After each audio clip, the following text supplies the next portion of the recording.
லூக்கா 18வது அதிகாரம் 12வது அதிகாரம் 25வது வசனம். லூக்கா 12:25. మరియు మీలో ఎవడు చింతించుట వలన తన ఎత్తును ముందు ఎక్కువ చేసుకునగలడు. కాబట్టి అన్నిటికంటే తక్కువైనవి మీ చేత కాకపోతే తక్కిన వాటిని గురించి మీరు చింతింపలేదా? ஸ்தோத்திரிக்கிறவங்களே, எங்களோடு பேச போகிற உங்களுடைய வார்த்தைகளுக்காகவும் வல்லமைக்காகவும் நன்றி. ஆண்டவர் இடைபடுங்க. நீங்கள் பேசும்பொழுது பிள்ளைகளுக்கு பலன் உண்டாகும். ஆசீர்வதிங்க. இயேசுவின் நாமத்தில் பிதாவே, ஆமென். இன்றைக்கு இயேசு நமக்கு கொடுத்த வார்த்தை, நீங்கள் கவலைப்படாதிருங்கள். ఈ దినాన దేవుడు మనకి ఇచ్చినటువంటి మాట, మీరు కలవరపడద్దండి.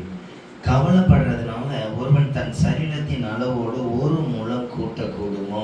చింతించుట వలన ఒకడు తన ఎత్తును మోడు ఎక్కువ ఏం చేసుకోలేడు. நமக்கு நிறைய பிரச்சனைகள் வாழ்க்கையில எப்போதும் வந்துகிட்டே தான் இருக்கும். మన జీవితంలో అనేకమైన సమస్యలు వస్తూనే ఉంటాయి. யார் வீட்லயாவது பிரச்சனை இல்லைன்னு போய் கேட்டுட்டு பாருங்க. ఎవరింట్లైనా సమస్య లేదని అడిగి చూడండి. எல்லார் வீட்லயும் பிரச்சனை இருக்கும். ప్రతి ఇంట్లో కూడా సమస్య అనేది ఉంటుంది. அப்ப பிரச்சனை இல்லாத வீடை நம்ம பார்க்கவே முடியாது. అయితే సమస్య లేనటువంటి ఇల్లు మనం ఎక్కడ చూడలేము. பிரச்சனைகளினால சோர்ந்து போனால் நம்மளால ஜீவிக்க முடியாது. సమస్యల వల్ల మనం సోలిపోతే కనుక మనం జీవించలేము. நமக்கு எல்லாவற்றிலும் நன்மை செய்ய இயேசு இருக்கிறார். మనకు అన్ని విషయాలు కూడా మేలు చేసేదానికి యేసు ఉన్నాడు. நான் மாதந்தோறும் ஒரு மண்டப மீட்டிங் நடத்துவேன். ఆ పాస్టర్ గారు ఒక వారం అంతా ఒక మండపంలో మీటింగ్ జరిగించారు. அப்போ அந்த மீட்டிங்ல கிட்டத்தட்ட சில டைம் 70 பேர் வருவாங்க, சில டைம் 60 பேர் வருவாங்க, சில நேரங்களில் 100 பேரும் வருவாங்க. ఒక్కోసారి 60 మంది 70 మంది 100 మంది కూడా ఆ మీటింగ్కి వస్తూ ఉంటారు. ஆனா வர்றவங்க எல்லாம் 10 மணிக்கு பிரேயர்னா 11 மணிக்கு மேல தான் வருவாங்க. అయితే వచ్చే వాళ్ళంతా 10 గంటలకు ప్రార్థన అంటే 11 గంటల పైన వస్తుంటారు. ரொம்ப కష్టமா இருக்கும். చాలా కష్టంగా ఉంటుంది. இந்த மாதம், அதாவது போன சனிக்கிழமையும் கூட்டம் இருந்துச்சு. పోయిన శనివారం కూడా ప్రార్థన కూడికుండింది. அப்போ அந்த கூட்டத்துக்கும் 11 மணி வரைக்கும் 7-8 பேரை தாண்டல. అక్కడ ఆ యొక్క మీటింగ్ లో 11 గంటలు అయ్యేసరికి కూడా 7-8 మంది కంటే ఎక్కువ మించి రాలేదు. ஆராதனை நடத்த வேண்டிய நேரம் வந்துருச்சு. ఆరాధన జరిపించే సమయం అయింది. இது ரொம்ப భారமா இருந்ததுனால அழ ஆரம்பிச்சிட்டேன். ఈ చాలా భారంగా ఉండడం వల్ల ఏడ్చడం ప్రారంభించాను. மறுபடியும் கொஞ்சம் கொஞ்சமா ஆட்கள் வர ஆரம்பிச்சு, మళ్ళీ కొద్ది కొద్దిగా జనాలు రావడం இந்த ప్రారంభించారు. ஆராதனையில எல்லாரும் இணைந்து అழ ఆరంభించాங்க. ఈ ఆరాధనలు అందరూ దేవుణ్ణి ఆరాధిస్తూ ఏడవడం స్టార్ట్. அந்த ஆராதனை இன்னும் ரொம்ப பிரசன்னமா மாற ஆரம்பிச்சிட்டு, ఆ ఆరాధన ఇంకా చాలా ప్రసన్నంగా మారడం జరిగింది. ஒருவேளை எனக்கு அப்படிப்பட்ட ஒரு கவலையோ பாரமோ வரலன்னா அந்த ஆராதனை அவ்வளோ ஆசீர்வாதமா இருந்திருக்காது. ఒకవేళ నాకు అటువంటి కలవరమో బాధగా రాకనుంటే ఆ యొక్క ఆరాధన ఆశీర్వాదంగా ఉండిండదేమో. சில வேளைகள்ல நம்முடைய கவலைகள், நம்ம வாழ்க்கையில வர்ற போராட்டம் கூட நிறைய பேருக்கு ஆசீர்வாதமா இருக்கும். కొన్ని సందర్భాల్లో మన జీవితంలో కలిగే పోరాటాలు చాలా మందికి ఆశీర్వాదకరంగా మారాయి. நமக்கு கஷ்டம் வரல அப்படின்னா நாம் யாருடைய கஷ்டத்தையும் நீக்க முடியாது. మనకు కష్టం రాలేదంటే మనం ఎవరు కష్టం తీర్చలేము. கஷ்டம் வரும் பொழுதுதான் இயேசுடைய அன்பை ருசிக்க முடியும். కష్టం వచ్చినప్పుడే మనం యేసు యొక్క ప్రేమను గుర్తించగలుగుతాము. அப்போ கஷ்டம் வருகிறதுனால நாம் சோர்ந்து போனால் தேவனை விட்டு தூரம் போகிறவர்களாய் காணப்படுவோம். అదే కష్టం వచ్చినప్పుడు మనం దూరంగా వెళ్ళిపోతే కనుక సోలిపోతే కనుక దేవుని విడిచి దూరంగా వెళ్ళిన వాళ్ళే. அந்த கூட்டத்துல கொஞ்ச நேரம் தேசத்திற்காக ஜெபம் பண்ணினோம். ఆ యొక్క కూడికలో కొంత సమయం దేశం కొరకు ప్రార్థించడం జరిగింది. ஏற்கனவே ரொம்ப பாரத்துல இருந்தேன். ఆల్రెడీ చాలా భారంగా ఉన్నాను. அதனால இன்னும் அந்த ஜெபம் ரொம்ப கண்ணீரோட இருந்துச்சு. ఇంకా ఇక ప్రార్థన చాలా కన్నీటితో కూడితే ఉండింది. வந்திருந்தவங்களுக்கு அது ஒரு பெரிய பிளెస్సింగ్గా காணப்பட்டது. వచ్చిన వారందరికీ కూడా ఒక గొప్ప ఆశీర్వాదకరంగా మారింది. இறுதி ஜெபம் அந்த கூட்டத்துக்கு ஒரு பெரிய அக்னி மலையாய் காணப்பட்டது. ఆ యొక్క కూడికలో ఆ యొక్క ప్రార్థన అనేది ఒక అగ్నిలాగా మార్చడం జరిగింది. எதிர்பார்த்ததை விட ஆட்கள் அதிகமா வந்திருந்தாங்க. ఎదురు చూసిన దానికంటే జనాలు అధికంగా రావడం జరిగింది. கூட்டம் கொஞ்சம் ஆசீர்வாதமா இருந்தது. ఆ యొక్క కూడిక కొంచెం ఆశీర్వాదకరంగా ఉండింది. நம்ம வாழ்க்கையிலே அப்படிதான். మన జీవితంలో కూడా అలాగే சில வேளைகள்ல கஷ்டம் வரும் பொழுது, కొన్ని సందర్భాల కష్టం వచ్చినప్పుడు நமக்கு தோணும், ஆண்டவர் நம்ம ஜெபத்தை கேட்கலையா, మనం అనుకుంటాం దేవుడు నా ప్రార్థన వినలేదా, நமக்கு மட்டும் ஏன் பதில் வரல, మనకు మాత్రం ఎందుకు బదులు రాలేదు. அப்ப நல்லா கவனிக்கணும். అప్పుడు చాలా గమనించాలి. நம்மள உருவாக்கிக்கிட்டு இருக்கிறாரு, మనల్ని ప్రిపేర్ చేస్తున్నాడు. நல்லா கவனிச்சு பாருங்க. గమనించి చూడండి. பானையை உருவாக்கி ஒரு இடத்துக்கு கொண்டு போன பிறகு அதுக்கு பாடல்ல, ఆ యొక్క పాత్రను తయారు చేసి ఒక చోట పెట్టేందుకు దానికి అనేక శ్రమలు ఉన్నాయి. அது தயாரிக்கிற வரைக்கும் அதுக்கு பயங்கர பாடுதான். దాన్ని ప్రిపేర్ చేసేంత వరకు దానికి భయంకరమైన కష్టము. சில்வர் பாத்திரம் எடுக்கும்போது அது வந்து ஒரு தகடு போல வரும், ஆனா அது அழகாவே இருக்காது. ఆ యొక్క సిల్వర్ పాత్ర చేసినప్పుడు దాన్ని ఒక ప్లేట్ లాగా వస్తుంది, చూసేదానికి బాగానే ఉండదు. ஆனா அதை பாத்திரம் மாதிரி உருவாக்கிட்டு అయితే దాన్ని ఒక పాత్ర లాగా తయారు చేస్తే அதுல அடிக்கிற அந்த பினிஷிங்ல அந்த அவனுடைய முகம் தெரியற வரைக்கும் பினிஷிங் பண்ணுவாங்க. దాన్ని ఫినిషింగ్ చేస్తే చూసినట్లయితే వాళ్ళకి మొహం తెలిసేంతగా అంత నీట్ గా ఫినిషింగ్ చేస్తారు. இதே போலதான் ఇదే ప్రకారంగానే நம்மளுக்கு பாடு வர வர வர வர మనకు కష్టం రాంగా రాంగా రాంగా நம்முடைய சிந்தை எண்ணங்கள் எல்லாம் இயேசு இயேசு என்று சொல்லுற வரைக்கும் பாடு இருக்கும். మన యొక్క ఆలోచనలు తలంపులంతా యేసు యేసు యేసు చెప్పేంత వరకు మనకు శ్రమలు వస్తుంటాయి. அப்படி மாற்றம் அடையும் பொழுது అటువంటి మార్పు కలిగినప్పుడే நம்ம வாழ்க்கையில நிறைய நன்மைகள் உண்டாகும். మన జీవితంలో అనేక మేలులు కలుగుతాయి, நிறைய ஆசீர்வாதங்களை பார்க்க முடியும், అనేకమైన ఆశీర్వాదాలు మనం చూడడానికి అవుతుంది. இப்ப கவனிச்சு பாருங்க, நம்ம எந்த அளவுக்கு அந்த பாடுகளை ஜெயிக்கிறவர்களாய் காணப்படுகிறோம். మనల్ని మనం గమనించు, మనం ఎంత వరకు ఎంత మాత్రం యొక్క శ్రమలను జయించగలుగుతున్నామో. அப்ப நம்ம பாட ஜெயிக்கணும்னா, అప్పుడు మనం శ్రమలను జయించాలనంటే சில பாடு வரும் பொழுது கவலைப்படக்கூடாது. కొన్ని శ్రమలు మనకు వచ్చేటప్పుడు కలవరపడకూడదు. கவலை ரெண்டு காரியத்தை உண்டு பண்ணும். కలవరం అనేది, చింత అనేది రెండు కార్యాలను మనకు తెలియజేస్తుంది.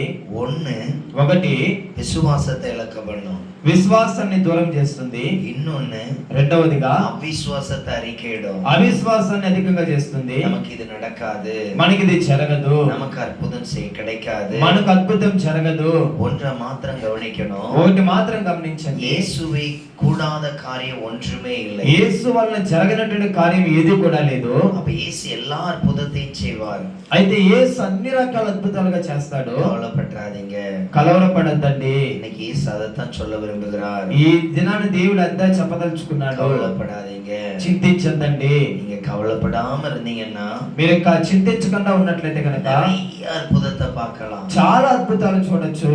ஏன் அப்படின்னா, ఎందుకనంటే விசுவாசம் தான் மாற்றத்தை கொண்டு வரும். విశ్వాసమే మార్పును కలగజేస్తుంది. நான் இந்த சம்மர் ஒரு மாசத்துல నేను యొక్క వేసవి సెలవుల్లో கிட்டத்தட்ட 13 VBS எடுத்திருந்தேன். దగ్గర 13 VBS నడిపించాను. இயேசுதான் தந்தாரு, అది దేవుడే అనుగ్రహించాడు. கிட்டத்தட்ட 95,000 வரைக்கும் செலவாயிருக்கும். దగ్గర 95,000 వరకు ఖర్చు అయింది.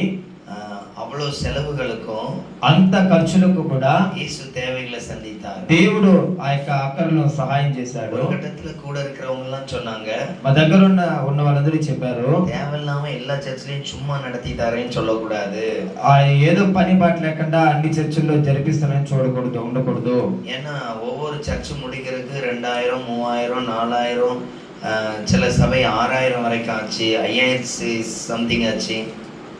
ఒక్కొక్క చర్చిలో VBS కంప్లీట్ చేసిన 2000 నుంచి దాదాపు 6,000 వరకు ఖర్చు అయింది. ஆனா எல்லா இடத்துலயும் தேவைகளை சந்திக்க செய்தார். అయితే అన్ని సమయాలలో అన్ని చర్చిలలో కూడా ఆ అక్కర అవసరతలను దేవుడు సహాయం చేశాడు. ஒரு 10,000க்கு மேல கையில வச்சிருந்தேன். స్టార్ట్ చేసేటప్పుడు 10,000 దాకా చేలో ఉన్నింది. அந்த VBS எல்லாம் முடியும் பொழுது ஒரு 25,000 கிட்ட எப்படியும் கையில இருந்திருக்கும். ఆ యొక్క VBS అన్ని కంప్లీట్ అయ్యేసరికి నా చేతులు 25,000 దాకా ఉన్నింది. ஒவ்வொரு நாளும் தேவைகளை சந்தித்தார். ఒక్కొక్క దినమున దేవుడు అక్కర్లను తీర్చాడు.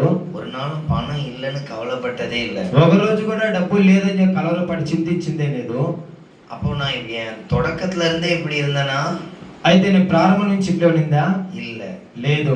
ஆரம்ப நாட்கள்ல ప్రారంభ దినాలలో 2 நாள் கழிச்சு ஒரு தேவை இருக்கு, 2 రోజుల తర్వాత ఒక అక్కర ఉన్నింది. ஒரு வாரமா ஜெபம் பண்ணிட்டே இருக்கிறேன், ఒక వారం అంతా ప్రార్థన చేస్తూ ఉన్నాను. நடக்கிறதுக்கு 2 நாளைக்கு முன்னாடி நானே சோர்ந்துருவேன், జరగలేదని నేనే చాలా సరిపోయేవాడిని. இனி நமக்கு இது நடந்துகிடாது, ఇక మీదట ఇది జరగదు, ஜெபமே வராது, ప్రార్థనే రాదు. என் வீட்டுல ஒரு பாய் விரிச்சு படுத்துக்குவேன், మా ఇంట్లో సాప్ వేసుకుని పడుకుంటాను. அப்படியே கவலை நீங்கிற வரைக்கும் தூங்கிட்டே இருப்பேன். అయితే ఆ యొక్క చింత పోయేందుకు నిద్రపోతూనే ఉంటాను.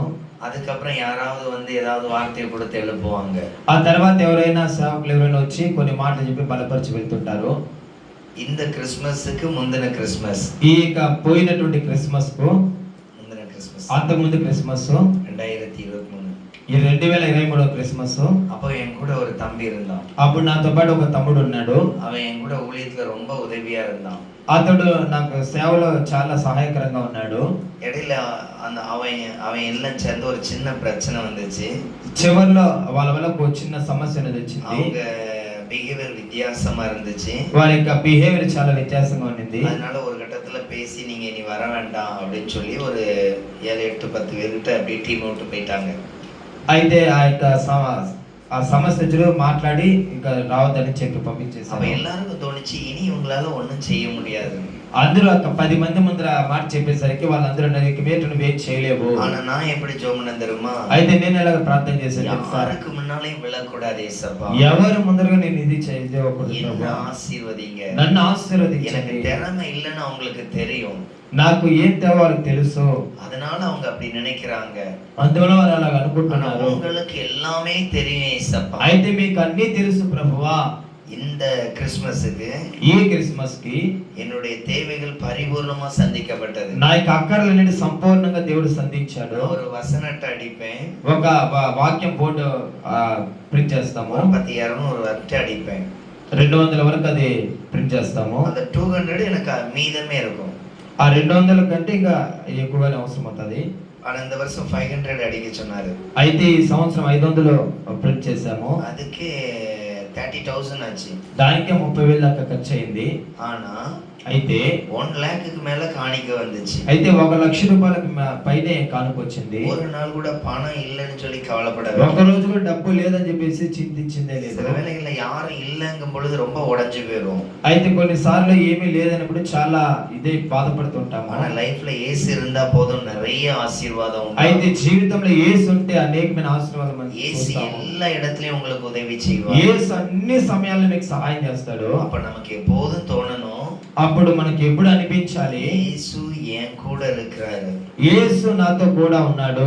அவர் பேசுகிற அனுபவம் ஒரு நாளும் மங்க கூடாது. ఆయన మాట్లాడను ఒక రోజు కూడా మర్చిపోకూడదు. அது இன்னும் நமக்கு ஆசீர்வாதம். అది ఇంకా మనకు ఆశీర్వాదం. அப்படி இருக்கும் பொழுது అలా ఉన్నప్పుడే நமக்குள்ள மகிழ்ச்சி இருந்து கொண்டே இருக்கும். మనలో ఒక సంతోషము అనేది వస్తూనే ఉంటుంది. ஒரு நாள் என்கிட்ட ஒரு நேரம் சாப்பாட்டு கூட வழி இருக்காது. ఒక రోజు నా దగ్గర ఒక పూట అన్నం తినేది కూడా ఉండదు. ஆனா என் முகம் கவலையா இருக்காது. అయితే నా మొహం చింతతో కూడి ఉండదు. சிலர் என்கிட்ட சொல்லுவாங்க, కొంతమంది నాతో చెప్తారు ரொம்ப மகிழ்ச்சியா இருக்கிறவங்க, చాలా సంతోషంగా ఉంది నీ మొహం చూసేదానికి. உண்மையிலே எனக்கு அன்னைக்கு சாப்பாட்டு கூட வழி இருக்காது. నిజంగా ఆ రోజు నాకు తినేదానికి కూడా ఆహారం ఉండదు. அந்த மகிழ்ச்சி கர்த்தர் தர்றது. ఆ యొక్క సంతోషం దేవుడు ఇచ్చాడు. நம்ம வாழ்க்கையிலே அது வச்சிருக்கிறாரு. మన జీవితంలో అది పెట్టి ఉన్నాడు. அதை பார்க்கிறது நிமித்தம் நாம் இயேசுனுடைய பிள்ளைகள் என்று வெளிப்படுத்துவாங்க. దాన్ని చూసినప్పుడే మనల్ని గురించి అనేక మంది చెప్తే వీళ్ళు యేసు యొక్క బిడ్డలు అనేసి. அதனால இன்னைக்கு ஆண்டவர் சொல்ற வார்த்தை, అందువల్ల ఈ దినాన్ని దేవుడు చెప్పే మాట, கவலையே படாதீங்க, చింతించదండి. ஒரு முறை ஒரு ஊழியருடைய சாட்சியை கேள்விப்பட்டிருக்கிறேன். ఒకసారి ఒక సేవకుని యొక్క సాక్షి నేను విన్నాను. 2 ஆண்டு ஆலயம் நடத்தினாராம். ఆయన 2 సంవత్సరాల పాటు ఆ మందిరాన్ని నడిపించాడు. ஒரே ஒரு ஆத்மா வருமா, ఒకే ఒక ఆత్మ మాత్రమే వస్తుందంట. அந்த ஆத்மாவும் ఆ ఆత్మ కూడా மாசத்துக்கு ஒரு புசினிக்காய் காணிக்க கொண்டு வருவாங்களாம். నెలకోసారి ఒక కాయని కానుక తీసుకొని వస్తుంది. இவங்க மட்டும்தான் ఈయన మాత్రమే 2 வருஷம் கூட்டத்துல கலந்துக்கிட்டாங்க. 2 సంవత్సరాల పాటు ఆ యొక్క ప్రార్థన కొడుకులో కలుసుకున్నాడు. பாக்குற எல்லாருக்கும் ரொம்ப ஆச்சரியமா இருந்துச்சு. చూసే వాళ్ళందరికీ కూడా చాలా ఆశ్చర్యంగా ఉండింది. அப்ப நல்லா கவனிங்க. అప్పుడు బాగా గమనించండి. எனக்கு இந்த காரியத்தை ஒரு முறை வெளிப்படுத்தினார். నాకు ఒకసారి ఈ కార్యాన్ని దేవుడు తెలియపరిచాడు. என்ன வெளிப்படுத்தினார்னா, ఏం తెలియపరిచాడనంటే அவர் 2 வருஷம் அந்த ஒரே ஒரு ஆத்மாவுக்கு தான் காஸ்பல். ఆయన 2 సంవత్సరాలుగా ఒకే ఒక ఆత్మకు మాత్రమే దేవుని యొక్క వాక్యాన్ని చెప్పాడు. அந்த சபை வளர்ந்தது. కొన్ని రోజుల తర్వాత ఆ సంఘం వృద్ధి చెందింది. பல ஆயிரம் ஆத்மாக்களை சம்பாதித்தார். వందల వేల ఆత్మలను దేవుడు సంపాదించి అనుగ్రహించారు. அவர் அந்த 2 வருஷம் எவ்வளவு நிந்தை அனுபவிச்சிருப்பாரு. అయితే ఆయన 2 సంవత్సరాలు ఎంత నిందలు అనుభవించుంటాడు. அவருடைய அந்த அந்த சொல் என்ன வெகுவாய் பாராட்டினது. ఆ యొక్క పరిస్థితి నన్ను చాలా ఆశ్చర్యంగా చూసేటట్టుగా சில చేస్తుంది. வேளைகள்ல நமக்கும் அப்படிதான் இருக்கும். కొన్ని సమయాల మనకు కూడా అలాగే ఉంటుంది. நமக்கு மட்டும் ஒன்னும் வாய்க்கல, మనకు మాత్రమే ఏం జరగలేదు, நமக்கு மட்டும் நன்மை நடக்கவே இல்லை, నాకు మాత్రమే మేలు జరగలేదు. இது உருவாக்கப்படக்கூடிய காலம். ఇది మనం ప్రిపేర్ అయ్యేటటువంటి కాలము. அதனாலதான் பாத்தீங்க அப்படின்னா, అందువల్ల మనం చూసినట్లయితే கிளாஸ் நடக்கும் பொழுது சேர்ந்து இருப்பாங்க, క్లాస్ జరిగేటప్పుడు వస్తుంటారు, எக்ஸாம் நடக்கும் பொழுது கொஞ்சம் பிரிஞ்சு பிரிஞ்சு இருப்பாங்க. இருப்பாங்க. ఎగ్జామ్ జరిగేటప్పుడు కొంచెం దూరంగా కూర్చుంటారు. அதுல எக்ஸாம் ரொம்ப ஸ்ட்ரிக்டான எக்ஸாமா இருந்தா ఆ ఎగ్జామ్ కూడా చాలా స్ట్రిక్ట్ అయిన ఎగ్జామ్ అని అంటే அங்க யாரும் பேச்ச கூட செய்யக்கூடாது. అక్కడ ఎవరిని కూడా ఒకరితో మాట్లాడని కూడా మాట్లాడదని కూడా వదలరు. நம்ம வாழ்க்கையில இப்ப எக்ஸாம்ல போயிட்டு இருக்கிறோம். మన జీవితం ఇప్పుడు ఒక ఎగ్జామ్ లాగా వెళ్తా ఉంది. அதனால நம்ம கூட பேசுறதுக்கு ஆள் இருக்காது. అందువల్ల మనతో మాట్లాడడానికి కూడా మనుషులు ఉండరు. நலம் விசாரிக்க ஆள் இருக்காது. మన విచారించడానికి కూడా జనులు எப்படி ఉండరు. இருக்கிறீங்கன்னு கேட்கறதுக்கு ஆள் இருக்காது. ఎలా ఉండారని అడిగేదానికి కూడా మనుషులు ఉండరు. அதனால கவலைப்படாதீங்க. దానివల్ల చింతించద్దండి. எக்ஸாம் நடத்துறது இயேசு. ఎగ్జామ్ ను నడిపించేది యేసు. அவர் ஒரு பெரிய மாற்றத்துக்கு வைத்திருக்கிறார். దాని గొప్ప మార్పుకైన మార్గాన్ని తెరిచే దేవుడై ఉన్నాడు. இந்த மாதம் உங்களுக்கு எக்ஸாம்காக கொடுக்கப்பட்ட வார்த்தைகள் ఈ నెల మీకు ఎగ్జామ్ గా ఇవ్వబడినటువంటి మాట எடுத்து வாசிங்க. చదువుదాము. லூக்கா 13வது அதிகாரம் లూకా 13వ అధ్యాయము 11வது వచనం. 11వ వచనం. 18 ఏళ్ల నుండి బలహీనపరచు దయ్యము పట్టిన ఒక స్త్రీ అచ్చట నుండెను. ఆమె నడుము వంగిపోయి ఎంత మాత్రములో చక్కగా నిలబడలేకపోయిండెను. இந்த இடத்துல சொல்லப்பட்டிருக்கு 18 வருஷமா இருந்த ஒரு கூனி, எவ்வளவு நிமிர முடியாத ஒரு கூனி. ఇక్కడ ఈ వాక్యంలో చెప్పబడింది అంటే 18 సంవత్సరాలుగా ఒక స్త్రీ గూని వంగిపోయేసి ఆమె ఎంత మాత్రం నిలబడడానికి అవకాశం లేకుండా ఉండింది. இந்த பகுதிகள்ல చూసినట్లయితే గనక கூனி வருகிறார்கள். ఇక్కడ ఒక గూని లేని స్త్రీ ఒక இயேசு வந்திருக்கிறார். యేసు వచ్చి ఉన్నాడు. சபையில நிறைய மக்கள் இருக்காங்க. సంఘంలో చాలా మంది జనులు ఉన్నారు. கூடவும் சாத்தானும் இருக்கிறான். కూడా సాతాను కూడా ఉన్నాడు. இந்த 4 பேரை பார்க்க முடியும். ఈ నలుగురు మాత్రం చూడగలుగుతున్నాము. இயேசு முதல்ல என்ன பண்றாருன்னா, యేసు మొదట ఏం చేస్తున్నాడంటే அந்த சகோதரிக்கு ஒரு பரிபூர்ண விடுதலையை கொடுக்கிறார். ఆ యొక్క సహోదరికి ఒక పరిపూర్ణ స్వస్థత అనుగ్రహిస్తున్నాడు. அவர்கள் ஒரு கூனியாய் காணப்பட்டார்கள். ఆమెకు గూనిగా ఉన్నది. அவங்க 18 வருஷமா இந்த கூனியாய் ఆమె காணப்பட்டார்கள். 18 సంవత్సరాలుగా గూని కలిగి ఉన్నది. இவர் ஒரே நிமிடத்துல விடுதலை ஆக்கிட்டார். ఆయన ఒకే నిమిషంలో సంపూర్ణ విడుదల ఇచ్చాడు. சில வேளைகள்ல நம்ம யாரோ ஒரு வீட்டுக்கு ஜெபம் பண்ண போவோம். కొన్ని సందర్భాలు మనం ఏదో ఇంటికి ప్రార్థన చేసి వెళ్తుంటాము. ஏன் ஆண்டவரே நாங்க ஜெபம் பண்ணும் பொழுது அற்புதம் நடக்கல? ఏ ప్రభువా నీ ప్రార్థన అద్భుతం జరగలేదు అంటాము. இந்த இடத்துல అద్భుతం நடந்ததுக்கு ஒரு முகாந்திரம் உண்டு. ఈ సందర్భంలో అద్భుతం జరగడానికి ఒక కార్యం ఉన్నది. அவர் நேச குமாரன் என்று அந்த ஜனங்கள் அறிந்து கொள்ளணும். அதுதான் அடையாளம். ఆయన ప్రేమైనటువంటి కుమారుడు దేవుని యొక్క కుమారుడు అనేసి జనులు గుర్తించాలి అనే ఉద్దేశంతో అక్కడ కార్యం அதனால அங்க ஃபர்ஸ்ட் விடுதலை நடக்குது. అందువల్ల అక్కడ ఒక విడుదల జరుగుతా ఉంది. அப்ப நீங்க புரிந்து கொள்ளணும், இயேசு நான் யார் என்கிறதை வெளிப்படுத்தும்படி உடனே அற்புதம் செய்து விட்டார். యేసు నేను ఎవరో జనులు తెలుసుకోవాలనే ఉద్దేశంతో ఒక అద్భుతం అక్కడ జరిగింది. இப்ப நம்ம ஒரு வியாதிஸ்தருக்கு ஜெபம் பண்ணிட்டு அற்புதம் நடக்கலன்னு உடனே మనం ఒక వ్యాధిగ్రస్తుల వాళ్ళకు ప్రార్థన చేయడం అద్భుతం జరగలేదంటే వెంటనే వరంగల్ వల్లమే இல்லைன்னு தளர்ந்து போயிடக்கூடாது. మనకు వరాలు వల్లమే శక్తులన్నీ లేవని చెప్పేసి మనం సోలిపోకూడదు. அங்க அற்புதம் நடந்ததுக்கு காரணம் அவர் தேவகுமாரன். అక్కడ అద్భుతం జరగడానికి కారణం ఆయన దేవుని యొక్క కుమారుడు. அங்க போய் ஒருவேளை அப்படி நடக்கல அப்படின்னா யாரும் அதை ஒண்ணும் என்ன பண்ண மாட்டாங்க, இயேசுவை கண்டுக்கவே மாட்டாங்க. అక్కడ గనక అద్భుతం జరగలేదంటే అక్కడ ఎవరు కూడా యేసు ప్రభువును పట్టించుకొని ఉండిండరు. அந்த அற்புதம் நடந்த உடனே தான் சபைக்குள்ள ஒரு பயங்கரமான ஒரு அமளி உண்டாகுது. அதாவது அவளை பார்த்து சொல்றாங்க, இன்னும் உனக்கு நாள் கிடைக்கலையா, இன்னைக்கு ஏன் நீ அற்புதம் அடைஞ்ச? అక్కడ అద్భుతం జరిగేసరికి చూస్తున్న వాళ్ళందరూ అంటున్నారు, నీకు వేరే దినమే లేదు అద్భుతం చేసేదానికి, ఆదివారమే దొరికింది అంటున్నారు. విశ్రాంతి మనుష్యకుమారునుடைய అద్భుతం வெளிப்பட்டது என்கிறதுக்காக அங்க நடந்தது. మనుష్య కుమారునికి అద్భుతం చేశాడనే దానికోసం అక్కడ ఆ కార్యం జరిగింది. அப்போ இதை தெரிந்து கொள்ளணும். అప్పుడు మీరు తెలుసుకొని ఉండాలి. அடுத்தது తరువాత அந்த இடத்துல தெரிந்தது சாத்தான் கட்டி வைத்திருந்தான். అక్కడ తెలిసింది అంటే అపవాది ఆమెను కట్టి ఉన్నాడు అనేసి. அப்ப இயேசு அதை வெளிப்படுத்தினார்.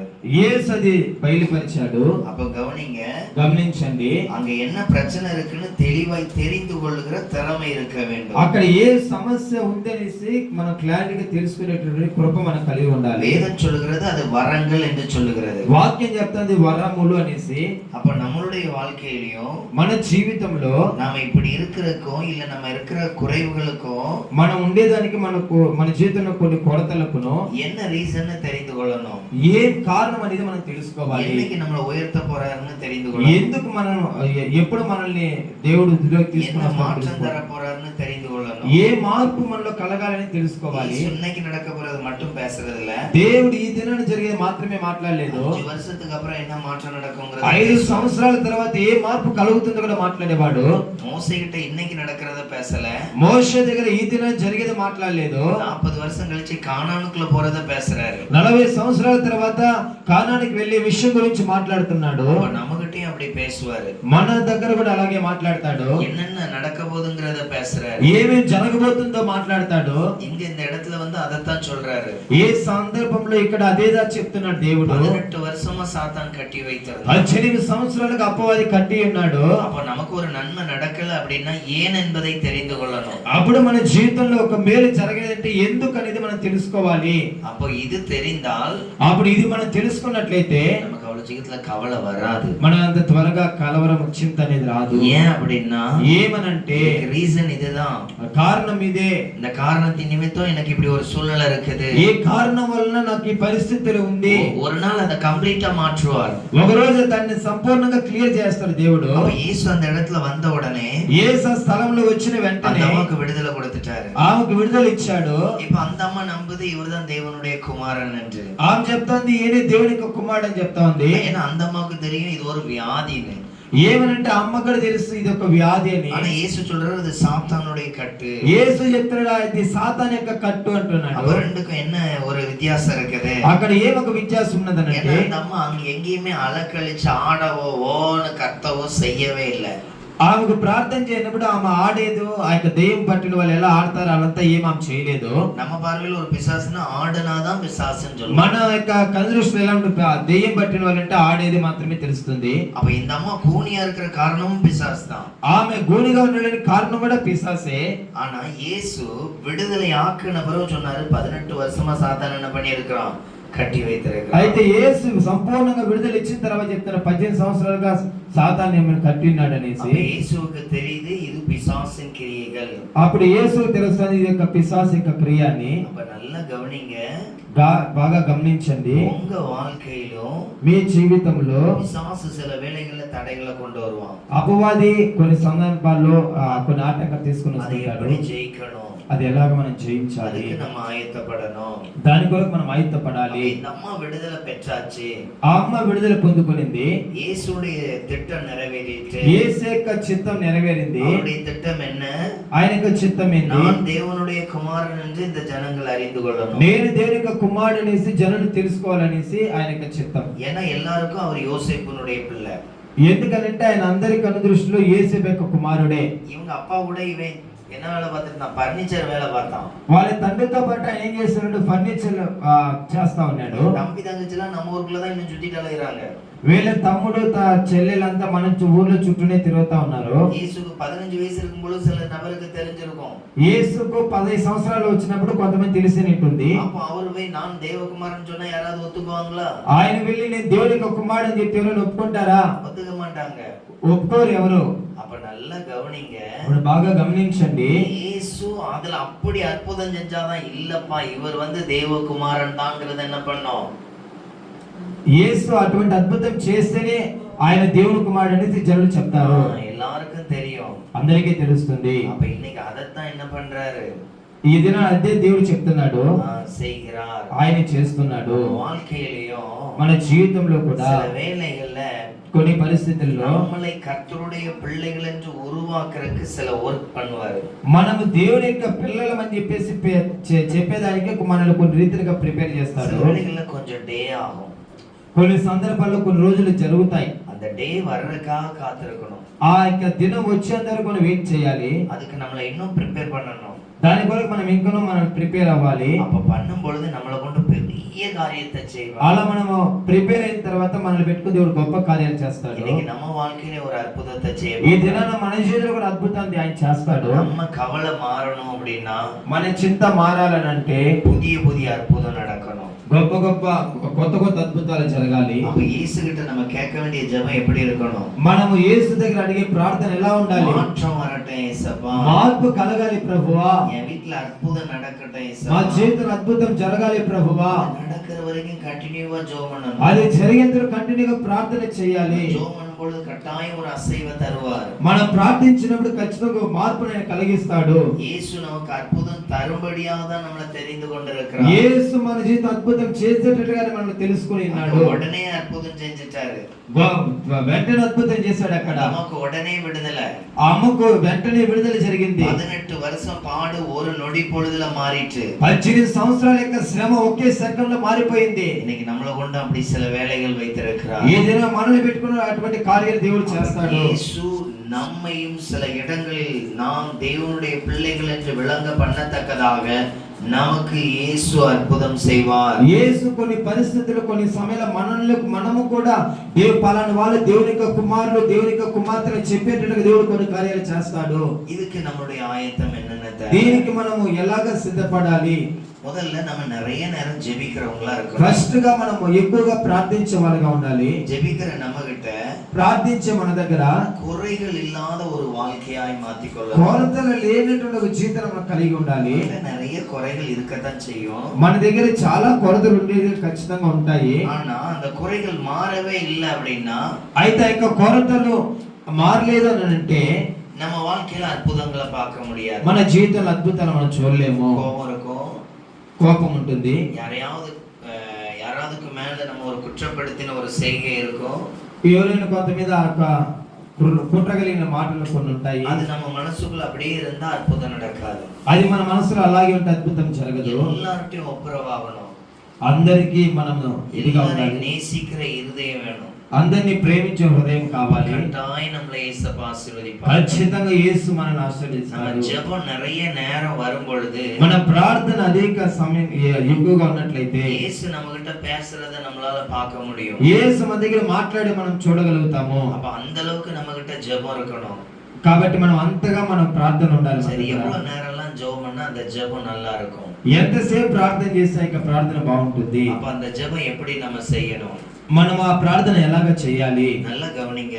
బాగా గమనించండి. முதல்ல ஒரு ஜெபம் எப்படி இருக்கணும் அப்படின்னா, ఫస్ట్ మన ప్రార్థన ఎలా ఉండాలంటే இயேசுவை போல ஜெபம் பண்ணணும். యేసు పోలి మన ప్రార్థన ఉండాలి. இயேசு எப்படி எல்லாம் ஜெபம் பண்ணாரு? యేసు ఎలా అంతా ప్రార్థించాడు? அவர் நிறைய நேரங்களை ஒதுக்கி தனியா ஜெபம் பண்ணாரு. ఆయన చాలా ఇదిని వదిలేసి తనిగ్గా ఎక్కువగా ప్రార్థన చేశారు. இதுல நம்ம ஒரு ஸ்ட்ராங்கா இருக்கணும். దీంతో మనం స్ట్రాంగ్ గా ఉండాలి. இந்த ஜெபம் அதிகரிக்கும் பொழுது நம்ம வாழ்க்கையில என்ன நடக்கும் அப்படின்னா, ఈ ప్రార్థన అధికం చేసే మన జీవితం ఏం జరుగుతుందనంటే பெருமையா இருக்கும்.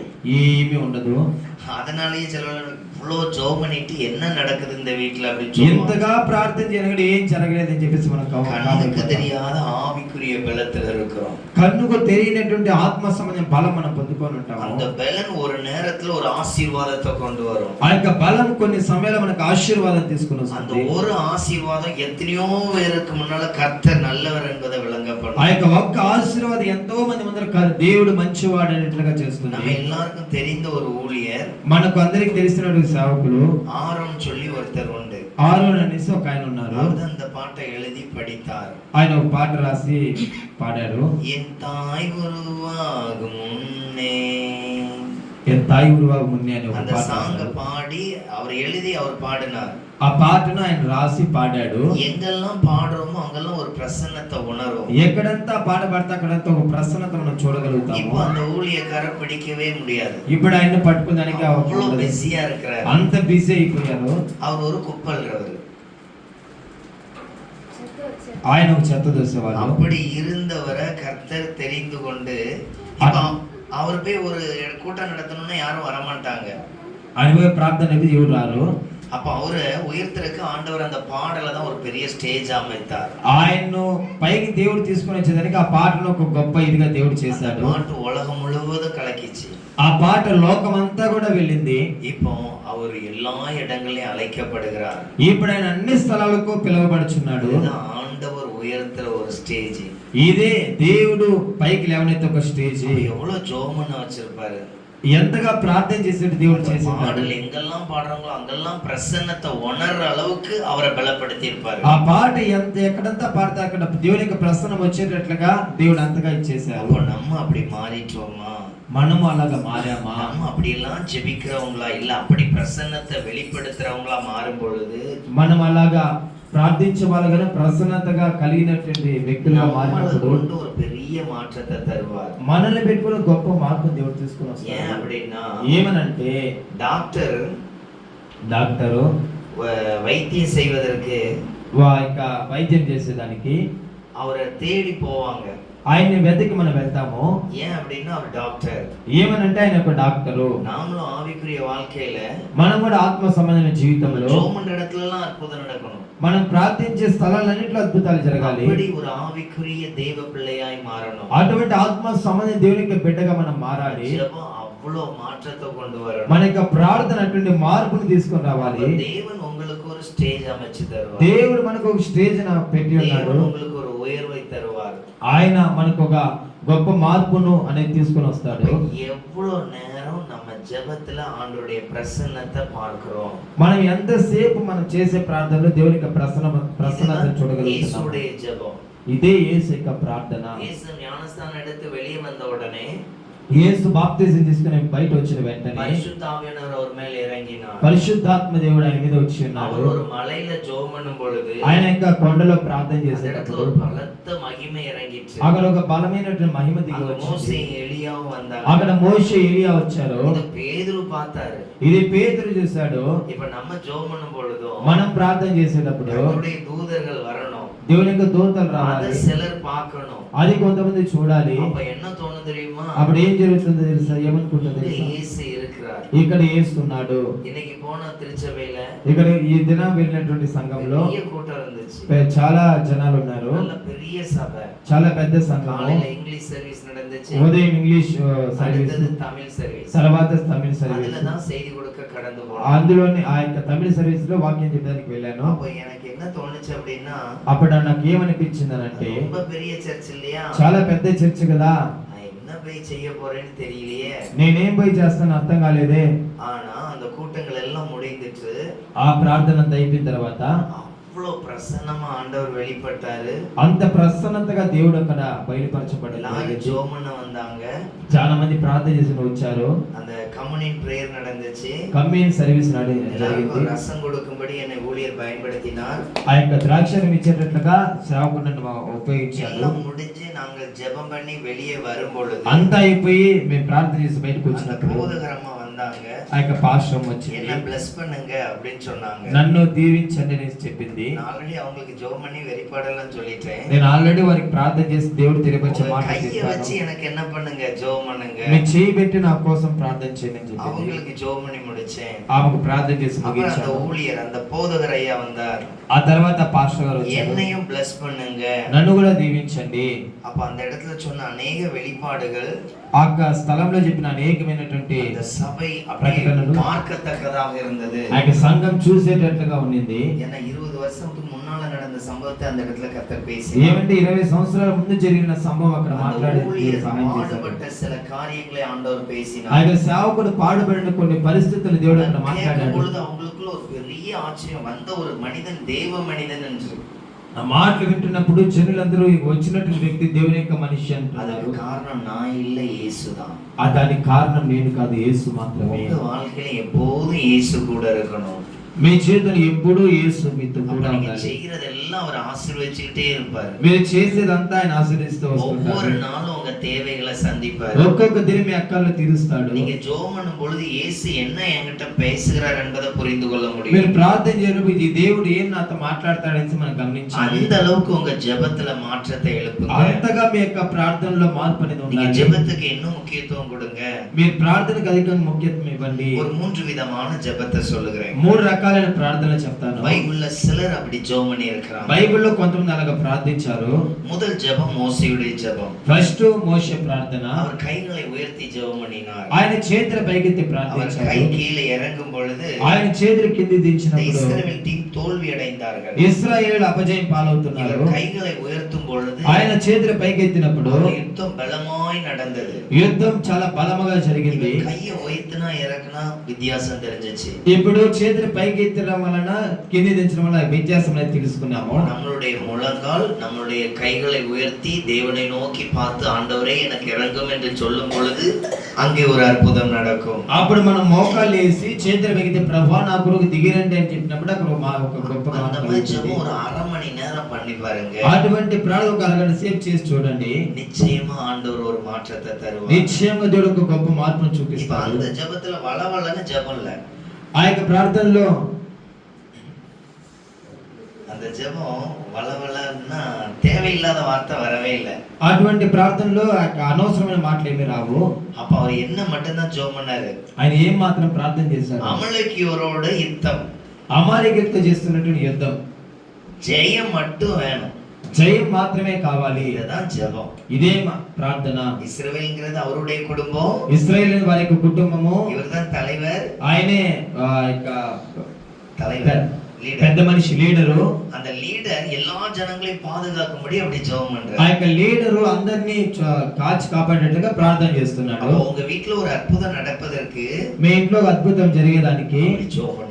అటువంటి ప్రార్థన చేయండి. நல்ல கைகளை உயர்த்தி முழங்கால்ல நின்னு ஜெபம் பண்ணுங்க. మోకాలు వేసి బాగా చేతులు పైకెత్తి ప్రార్థన చేసి அந்த చూడండి. ஜெபம் பண்ணும் பொழுது అటువంటి ప్రార్థన சில చేసినప్పుడు தடைகள் உடைக்கப்படும். కొన్ని ఆటంకాలు உங்களை తొలగిపోతాయి. அழிக்கத்தக்கதா, ஒரு கவலையா இருக்கட்டும், நெருக்கமா இருக்கட்டும், அதை உடை தெரியத்தக்கதா இருக்கும்.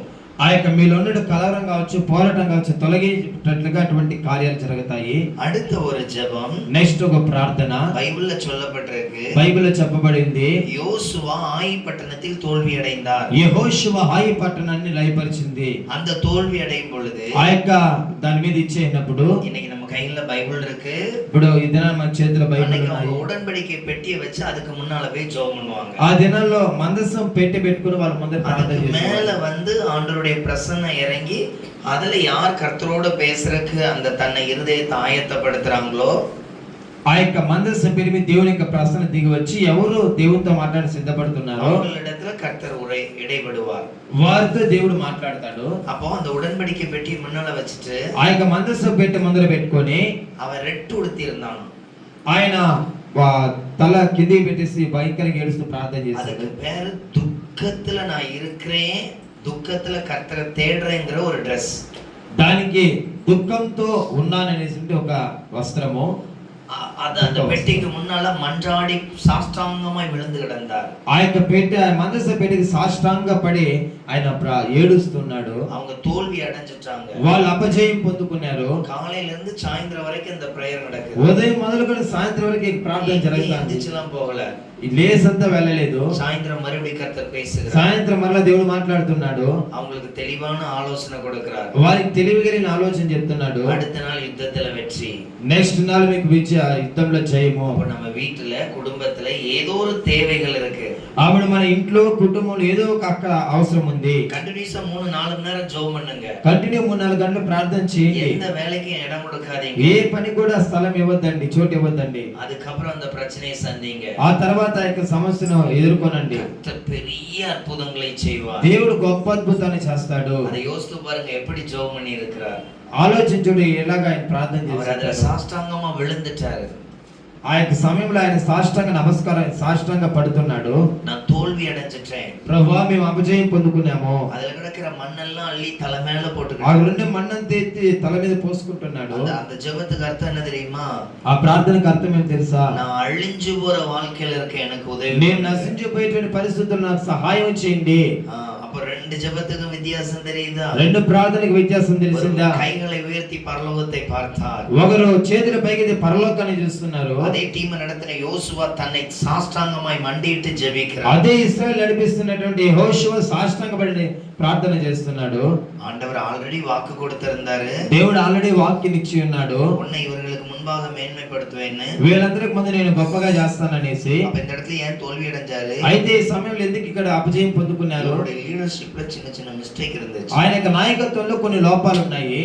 யோர்தானை கடக்கறதுக்கு முன்னாடி యోర్దాను నది దాటక మునుపు அவர் ஜெபம் பண்ணி ఆయన ప్రార్థన చేసి வெளிப்பாடு எடுத்து ఆ యొక్క దేవుడు ఇచ్చిన ప్రకటన తీసుకొని எல்லாம் செய்ய போறாருன்னு சொல்லி దేవుడు ఇలాగంతా చేస్తాడని చెప్పి அதுக்கப்புறம் கடந்து போவாங்க. ఆ తర్వాత బయలుదేరి వెళ్తారు. ஆண்டவர் சொல்லி இருப்பாரு, దేవుడు చెప్పింటాడు, எரிகோல இருந்து எதையும் எடுக்காதீங்க, ఇక్కడ ఏమి తీయద్దండి, அது உங்களுக்கு சாபமா இருக்கும். ఆ యొక్క అది మీకు శాపంగా మారుతుంది. ஆனா அடுத்த இடத்துல அங்க ஒருத்தர் எடுத்திருப்பான்.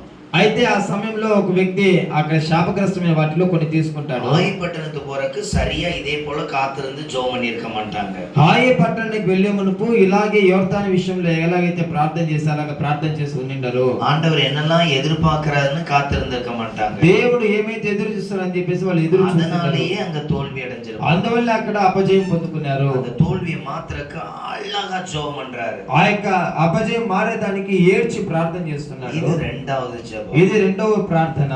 மூணாவது ஒரு ஜெப நபரை பார்க்க போறோம். మూడవది ప్రార్థనగా మనం చూద్దాం. எஸ்தர் ராஜாத்தி. ఎస్తేర్ రాణి. அந்த ராஜாத்தியுடைய ஜெபம் எப்படி இருந்துச்சு ఆ அப்படின்னா రాణి యొక్క ప్రార్థన ఎలాగుందనంటే ரொம்ப வித்தியாசமா இருந்துச்சு. చాలా వ్యత్యాసంగా ఉంది. அவங்களெல்லாம் அழிக்கும்படி ஒருத்தன் திட்டம் போட்டு ரெடி பண்ணிச்சான். వాళ్ళందరినీ నిర్మూలన చేయాలని చెప్పి ఒక వ్యక్తి చట్టాన్ని రూపొందించాడు. அந்த சட்டமும் பாஸ் ஆயிட்டு. ఆ చట్టం కూడా పాస్ చేసేసారు. ஆனா என்ன நடந்துச்சு தெரியுமா? అయితే ఏం జరిగిందో తెలుసా? 3 நாளா கண்டினியூஸா பிரேயர் பண்றாங்க. 3 దినాలు కంటిన్యూగా ప్రార్థన చేస్తోంది. முதல்ல ஜெபம் மோசே குரூப்பா இருந்து ஜெபம் பண்றாரு. ఫస్ట్ గా ప్రార్థన మోషే చేతుల పైకి ప్రార్థన చేస్తున్నాడు గ్రూపుగా. அடுத்து யோசுவா காலையில இருந்து சாயந்தரம் வரைக்கும் ஜெபம் பண்றாரு. నెక్స్ట్ యోషువ ఉదయం మొదలు సాయంత్రం వరకు ప్రార్థన చేస్తున్నాడు. இவங்க 3 நாள் ஜெபம் பண்றாங்க. ఏమో 3 రోజులు ప్రార్థన చేస్తాం. 3 நாள் ஜெபம் எப்படி இருந்துச்சு தெரியுமா? 3 దినాల యొక్క ప్రార్థన ఎలా ఉందో ஒரு తెలుసా? பெரிய ஜெயம் இருந்துச்சு. ఒక గొప్ప జయం ఉన్నింది. ஒரு பெரிய అద్భుతం இருந்துச்சு. ఒక గొప్ప అద్భుతం ఉన్నింది. அந்த அற்புதம் எப்படி பார்க்க முடிஞ்சிச்சு தெரியுமா? అద్భుతం ఎలాగ చూడడానికి అవుతుంది? யாராலையும் நம்பவே முடியல. ఎవరెవరు నమ్మేదని కూడా కాదు. ஒருத்தன் இவன் அழிஞ்சு போகணும்னு சொல்லி தூக்கு மேடையை ரெடி பண்ணி இருக்கிறான். ఒకడు వీళ్ళందరూ నిర్మూలం అవ్వాలని చెప్పేసి ఊరు కూడా సిద్ధం చేసి పెట్టాడు. ஆண்டவர் அன்னைக்கே ஒரு திட்டம் போட்டாரு. దేవుడు ఆదిలో ఒక చట్టాన్ని రూపొందించాడు. அவன் எல்லாத்தையும் ரெடி பண்ணி வச்சுட்டு ராஜா கிட்ட வரான். వాడు అన్ని ఊరు కంపమంతా రెడీ చేసి రాజు దగ్గరికి వస్తున్నాడు. ராஜா பார்த்து சொல்றாரு, రాజు చూసి చెప్తా ఉన్నాడు, நான் ஒரு ஆளை உயர்த்தணும்னா என்ன பண்ணணும்? నేను ఒక వ్యక్తిని కనపరచాలంటే ఏం చేయాలి? அதுக்கு அவனே சொல்றான், இப்படி எல்லாம் பண்ணணும் ராஜா. వాడే చెప్తాడు, రాజా ఇలా అంతా చేస్తే బాగుంటుందని. அப்ப நீ அந்த முருகதாய்க்கு இதெல்லாம் பேச்சை అప్పుడు నువ్వు వెళ్ళి ఆ మొర్దెకై విషయంలో ఇదంతా నువ్వు చెప్పిందంతా చెయ్యి అంటున్నాడు. அவனுக்கு ஒண்ணும் ஆடாது. వానికి ఏం అర్థం ஏன்னா కాదు. இப்பதான் அவன் தூக்கு மேடையெல்லாம் ரெடி பண்ணிட்டு இங்க வந்திருக்கான். ఇప్పుడే ఆ యొక్క మొర్దెకై కోసం ఊరికంపమంతా రెడీ చేసి వచ్చాడు. அவன் கையாலேயே ஒரு ராஜ வரவேற்பை கொடுக்க வச்சாரு. వాని చేతుల ద్వారానే రాజు ద్వారానే వాళ్ళని కనపరిచే దేవుడు చేశాడు. இன்னும் கோபம் எழும்பிட்டு ఇంకా కోపం అధికమైపోయింది. அழிச்சே தீரணும்னு నేను தீர்மானம். ఖచ్చితంగా నిర్మూలమే என்ன చేయాలంటున్నాడు. நடந்துச்சு தெரியுமா? ఏం జరిగిందో తెలుసా? அவன் எந்த மேடை ஒழுங்கு பண்ணணும் அதில் அவனும் அவன் குடும்பங்களும் அழிந்து போனது. ఏ స్థలంలో ఏదైతే ఉరికంపని రెడీ చేశాడో అదే చోట్ల వాడు కుటుంబం దేవుడు నిర్మూలన చేశాడు. ஆனா అయితే இந்த ஜெப வீரர்களோ ఏ జప ప్రార్థన పరులో சுதந்திரம் அடைந்தார்கள், స్వతంత్రం పొందుకున్నారు, ஜெயம் பெற்றார்கள், జయము పొందుకున్నారు. 3 நாள் ஜெபித்தார்கள். 3 రోజులు ప్రార్థన చేశారు. அப்ப நம்ம இப்படி நீண்ட ஜெபம் செய்கிறோமா? మనం ఇటువంటి ప్రార్థన చేస్తున్నామా? நம்ம ஜெப வாழ்க்கை ஸ்ட்ராங்கா இருந்தா தோல்விகள் நமக்கு முன்பாக இருப்பதில்லை. మన ప్రార్థన జీవితం స్ట్రాంగ్ గా ఉంటే అపజయాలు మన ముందర నిలవవు. அப்ப நம்ம தோல்விக்கு காரணம் మన యొక్క అపజయానికి కారణం ஜெபம் ஸ்ட்ராங்கா இல்ல, ప్రార్థన సరిగ్గా స్ట్రాంగ్ గా లేదు, ஜெபம் பலமா இல்ல. ప్రార్థన బలముగా లేదు. ஜெபம் பலமா இருந்தா ప్రార్థన బలముగా ఉంటే நிறைய காரியத்தை ஜெயிக்கலாம். చాలా విషయాలు జయించవచ్చు. ஒவ்வொன்றுலயும் ஆண்டவர் அற்புதம் ఒక్కొక్క செய்வார். దాంతో దేవుడు అద్భుతాలు చేస్తాడు. ஒவ்வொன்றுலயும் உங்க கூட இருக்கிறத பார்க்க முடியும். ఒక్కొక్క విషయం మీ తోడు ఉండే చూస్తారు. அப்ப கவனிங்க, గమనించండి. இயேசு உங்களுக்கு அற்புதம் செய்யணும்னா యేసు మీకు అద్భుతం చేయాలనంటే ஜெப வாழ்க்கையை பலப்படுத்துங்க. ప్రార్థన జీవితాన్ని బలపరచండి. சிலவேளையில் தோணும், இப்ப நான் ஜெபம் பண்ணலையா? కొన్ని సమయాలు అనుకో ఇట్లా అంతా మనం ప్రార్థన చేస్తున్నామా? இப்பவும் நான் ஜெபம் பண்ணதானே செய்றேன். ఇప్పుడు నేను ప్రార్థన చేస్తున్నాను కదా. அப்ப ஜெபம் பண்ணா ஆண்டவர் பேசினாரா? అప్పుడు ప్రార్థన చేస్తున్న దేవుడు మాట్లాడాడా? அப்ப ஜெபத்துல ஏதோ ஒரு குழப்பம் இருக்குது. ప్రార్థనలో ఏదో ఒక కొలపం ఆ యొక్క ஆண்டவர் స్థితి ఉంది. பேசுவார். దేవుడు మాట్లాడతాడు. என்னென்னலாம் பேசுவார், ఏమేమి దేవుడు మాట్లాడతాడు, என்ன செய்ய போறேங்கிறத சொல்லி தருவார், ఏం చేస్తామని చెప్పి దేవుడు మాట్లాడతాడు, எப்படி நடத்த போறேங்கிறத சொல்லி தருவார். ఎలాగ నడిపిస్తానని చెప్పి దేవుడు మాట్లాడతాడు. அப்ப அது ஒரு பெரிய மாற்றத்தை கொடுக்கும். అది ఒక గొప్ప మార్పును కలుగజేస్తుంది. அப்ப தெரிஞ்சுக்கிடுங்க, గమనించండి. உங்களை அப்படி எல்லாம் ஆயத்தப்படுத்துங்க. అలా అంతా ఆయుధపడండి. நீங்க ஒவ்வொன்றையும் சரி செய்து கொள்ளுங்க. ఒక్కొక్కటిగా మీరు సరి చేసుకోండి. இயேசு உங்களை ஆசீர்வதிப்பார். యేసు మిమ్మల్ని ఆశీర్వదిస్తాడు. அப்ப இந்த காரியம் ఈ కార్యము உங்கள்ட்ட வெளிப்படட்டும். మీకు తెలుసుకోవాలి. இயேசு உங்களை நேசிக்கிறார். దేవుడు మిమ్మల్ని அவர் ప్రేమిస్తున్నాడు. சொல்றாரு, நீங்க கவலைப்படாதீங்க, ఆయన చెప్తే మీరు చింతించద్దండి. நீங்க நீங்க சோர்ந்து போகாதீங்க. మీరు సోలిపోవద్దండి. நான் உங்களுக்கு நன்மையை தருவேன். నేను మీకు మేలు చేస్తాను. நான் அற்புதம் செய்வேன். నేను అద్భుతాన్ని చేస్తాను. அவங்க நடுவுல నేను మీ మధ్యలో பெரிய திட்டம் வச்சிருக்கிறேன். గొప్ప చిత్తాన్ని పెట్టి ఉన్నాను. அந்த திட்டத்தை நிறைவேற்ற ఆ చిత్తాన్ని నెరవేర్చా நானே உங்களோட இருப்பேன். నేనే మీతో కూడా ఉన్నాను. இப்ப எதுல நீங்க ஸ்ட்ராங் ஆகணும்? మీరు ఎందులో స్ట్రాంగ్ అవ్వాలి? ஜெபத்துல பலப்படணும். ప్రార్థనలో బలపడాలి. ஏன் அப்படின்னா ఏమనంటే ஜெபம் பலப்படும் பொழுது ప్రార్థన బలపడేటప్పుడు அற்புதங்கள் நடக்க అద్భుతాలు ஆரம்பிச்சிடும். జరగడానికి ప్రారంభమవుతాయి. அதிசயம் நடக்க ஆரம்பிச்சிடும். అతిశయ కార్యాలు జరుగుతాయి. யாராவது உங்கள்ட்ட ஜெபிக்க வந்தா ఎవరైనా మీ దగ్గర ప్రార్థన చేసుకుని அவங்க వస్తే விடுதலை கொடுத்து அனுப்புற அளவுக்கு உங்க திறமைகள் பலமா இருக்கு. వాటిని విడుదల చేసి అంతగా మీకు ప్రార్థన ఉండాలి. அது வந்துட்டுனாலே అది వచ్చిందనంటేనే நம்மளால நிறைய அறுவடை செய்ய முடியும். మన వల్ల అనేక మందిని దేవునికి నడిపించ అవుతుంది. 3 விதமான ஜெபம் உங்களிடத்துல இருக்குதா? 3 రకాలైన ప్రార్థన మీ మధ్యలో ఉన్నదా? அடுத்தது இதுல ஒரு வரத்தை பார்க்க போறோம். దాంతో తర్వాత దీనిలో ఒక వరాన్ని మనం இயேசு చూస్తాము. என்ன சொல்றாரு? యేసు ఏం చెప్తున్నాడు? சாத்தான் கட்டி வைத்திருக்கிறான். సాతాను కట్టి ఉన్నాడు. அப்ப அது உங்களுக்கு தெரியணும். అది మీకు తెలుసుకొని ఉండాలి. நான் விபிஎஸ் நடத்த போன ஒரு சர்ச்ல నేను విబిఎస్ నడిపించే ఒక చర్చ్ లో ரொம்ப பயங்கரமா உருண்டு பாய் எல்லாத்தையும் அடி தூள் கிளப்பிருச்சு ஒரு அம்மா. ఒక ఆమె చాలా భయంకరంగా ఆడి ఇదంతా చేసింది. அது சந்தியா பிரேயர். అది సాయంకాల ప్రార్థన.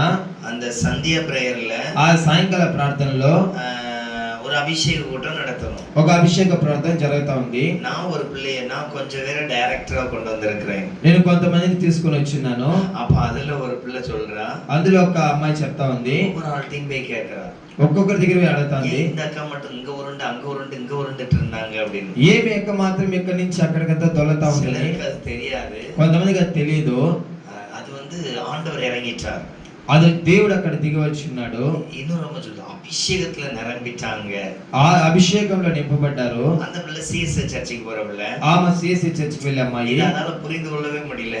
ఇది ఆమెకు అర్థమయ్యడానికి అవ్వలేదు. எல்லாம் கேட்டுட்டு అందరిని అడిగి கூட்டம் முடிஞ்சோடனே என்கிட்ட வந்துட்டான். నా దగ్గర ప్రార్థన అయిపోయిన నా దగ్గరికి వచ్చింది. அண்ணே அந்த அம்மா மட்டும் ஏன் அப்படி உருண்டாங்க? అన్న ఏం మాత్రం అట్లంతా ఇది చేసింది. நான் இப்ப சொன்னேன், அவங்க அபிஷேகத்துல நிறைஞ்சதுனால இப்படியுமா உருளுவாங்க? ఆమె నేను చెప్పాను ఆమె అభిషేకంలో నింపబడింది అంటే ఎలాగనే ఇది అవుతారో. நம்ம சரீரத்துல ஒரு வித்தியாசம் இருக்கு. మన శరీరంలో ఒక వ్యత్యాసం ఉంటుంది. சிலர் மேல தெய்வ அபிஷேகம் புதுசா இறங்கும் பொழுது కొంతమంది దేవునికి అభిషేకం కొత్తగా దిగినప్పుడు அவங்களுக்கு என்ன நடக்குன்னே தெரியாது. వారికి ఏం జరుగుతుందో కూడా తెలియదు. அடுத்த கூட்டத்திலே அதே போல ஆண்டவருடைய வல்லமை வரும் பொழுது నెక్స్ట్ ప్రార్థన కూడా అటువంటి அவங்க అభిషేకం சத்தம் వచ్చినప్పుడు போடுவாங்க, అరుస్తుంటారు, அந்த இடத்துல உருண்டுருவாங்க. ఆడ పడి దొల్లుతుంటారు. அப்ப நம்ம நினைப்போம், అప్పుడు మనం అనుకుంటాము, இந்த அம்மா இடைஞ்சல் பண்ணுது. ఏమి ఏమి ఇలా చేస్తుంది. இந்த சரீரம் அப்படிதான் படைக்கப்பட்டிருக்கு. ఇది మనం అలాగే నిరూపింపబడింది. புதுசா தேவ வல்லம் வரும் பொழுது இதால தாங்கிக்க முடியாது. కొత్తగా దేవునికి అభిషేకం వచ్చిన మన వల్ల తాట్టుకోవడానికి అవ్వదు. ஆனா அந்த அம்மாவுக்கு எப்ப ஜெபம் பண்ணாலும் அப்படி வருது. అయితే ఆమెకి ఎప్పుడు ప్రార్థన చేయాలని వస్తుంది. இப்ப அது அசுத்தாவியா பரிசுத்தாவியா? అది ఆ పరిశుద్ధాత్మన అశుద్ధాత్మన? அப்ப நல்லா கவனிங்க.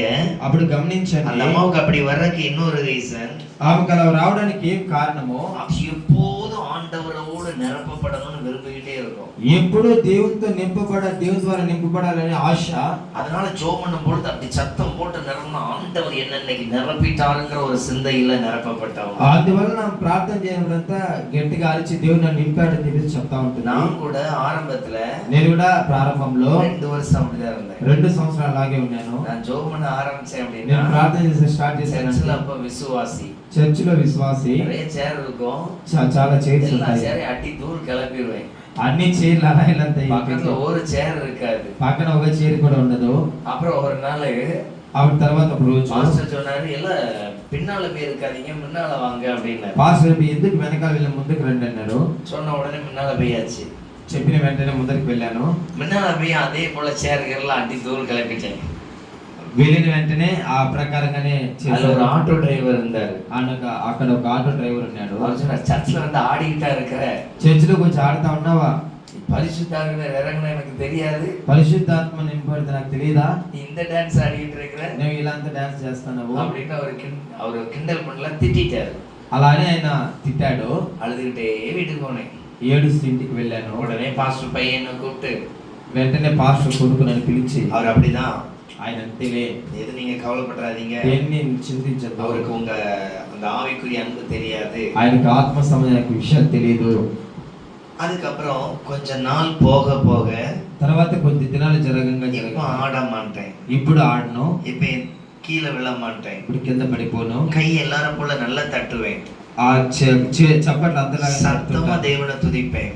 గట్టిగా దేవుని இப்ப స్తుతిస్తాను. ஆண்டவர் என் மேல இறங்கும் பொழுதும், ఇప్పుడు దేవుడు నా మీద దిగి எனக்கு వచ్చేటప్పుడు, ஒரு புது பலன் தரும் பொழுதும், నాకు ఒక నూతన బలం ఇచ్చేటప్పుడు, என் ஆவி மாத்திரம் அவரோடு பேசும். నా ఆత్మ మాత్రం ఆయనతో మాట్లాడుతుంది. அப்போ நான் விழுறதில்ல, నేను పడిపోవడం లేదు. ஆனா முன்னால எனக்கு அப்படி ஜெபம் பண்ண மட்டும்தான் எனக்கு பிடிக்கும்.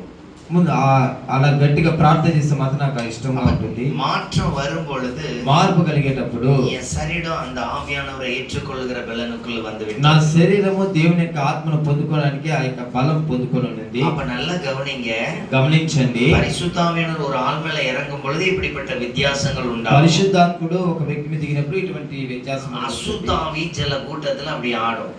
ఆ అశుద్ధాత్మను కూడా కొన్ని కూడికలు అలాగా ஒரு ఆడతాడు. முறை ஒரு வீட்டு கூட்டம் ఒకసారి ఒక ఇంట్లో ప్రార్థన 35 பேர்கிட்ட ఓ வந்திருந்தாங்க. దగ్గర 30 మంది கூட்டம் ఉంటారు. நடத்தும் பொழுது ప్రార్థన జరిగేటప్పుడు ஜெபம் பண்ணிட்டே இருக்கிறேன். ప్రార్థన చేస్తా ఉన్నాను. ஒரு அம்மா கையை தட்டி பயங்கரமா நிரம்பிச்சு, ఒక ఆమె చేతులట్టి దేవుని ఆత్మ நல்ல పొందుకున్నట్టు ఉంది. ஸ்தோத்திரம்ன்றவரே, வல்லமை வெளிப்படட்டும் அப்படி இப்படி எல்லாம் சொல்லி நிரம்பிச்சு. స్తోత్రం స్తోత్రం అని చాలా చెప్తా திடீர்னு ఉన్నాను. கடைசி கொஞ்ச நேரம் ஓன்னு ஊழ விட்டு அந்த இடத்துல உருண்டு மிரண்டு இப்படி எல்லாம் இருந்துச்சு.